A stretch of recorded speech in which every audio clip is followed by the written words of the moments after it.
आप इस जोधारी razor blade का इस्तेमाल करना तो अच्छी तरह से जानते ही होंगे, लेकिन भाई साहब, रेजर ब्लेड आखिर बनता कैसे है? क्या आपने कभी फैक्ट्री में रेजर ब्लेड को बनते देखा है? नहीं देखा तो आज हम आपको रेजर ब्लेड बनाने का पूरा प्रोसेस दिखाने वाले हैं। इस प्रोसेस में सबसे पहले रेजर ब्लेड को बनाने के लिए स्टेनलेस स्टील का इस्तेमाल किया जाता है, क्योंकि स्टेनलेस स्टील में जंग नहीं लगती। सबसे पहले स्टील के एक पतले सीट को मशीन में डाला जाता है, जहां उसके बीच इस स्पेशल डिजाइन के छेद किए जाते हैं। ये वही डिजाइन है जो सभी ब्लेड के बीच में बने होते हैं और आसानी से रेजर में ये फिट भी हो जाते हैं। लेकिन अभी ये स्टील थोड़ा सॉफ्ट है, इसे तो पेपर की तरह आसानी से मोड़ा जा सकता है। इसलिए ब्लेड को कई प्रोसेस से गुजारा जाएगा ताकि ये मजबूत और सख्त बन सके।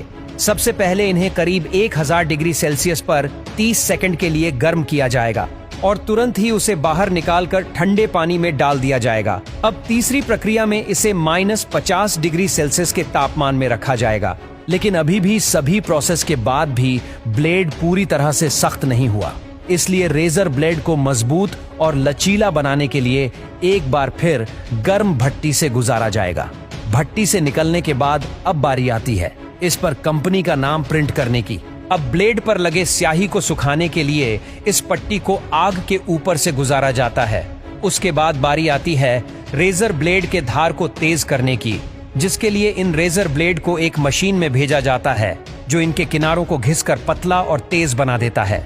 अब एक दूसरी मशीन रेजर ब्लेड को घिसकर चमका देती है। तो अब बारी आती है इन रेजर ब्लेड्स को एक दूसरे से अलग करने की। अब तक सारी रेजर ब्लेड इस कटर मशीन के द्वारा कट चुकी है।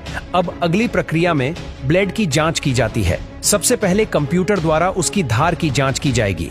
उसके बाद कई सारे रेजर ब्लेड्स को एक छोटी सी मशीन में रखकर यह देखा जाता है कि कहीं इसमें किसी तरह की कोई कमी तो नहीं है। और फिर रेजर ब्लेड्स की लंबाई की जांच की जाती है और ये देखा जाता है कि सभी एक समान है या नहीं।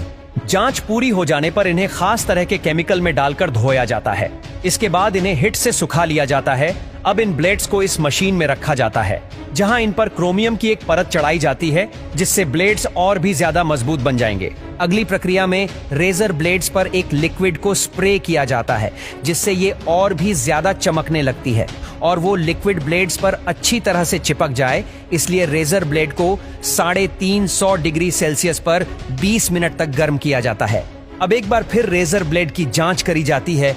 यहाँ ब्लेड्स की काटने की क्षमता को परखा जाता है और ब्लेड से गीले कागज की एक मोटी परत को काटा जाता है। अब ब्लेड्स को आधे घंटे के लिए एक खास तरह के तेल में डुबाकर रखा जाता है, जिससे इसमें जंग लगने की संभावना और भी कम हो जाती है।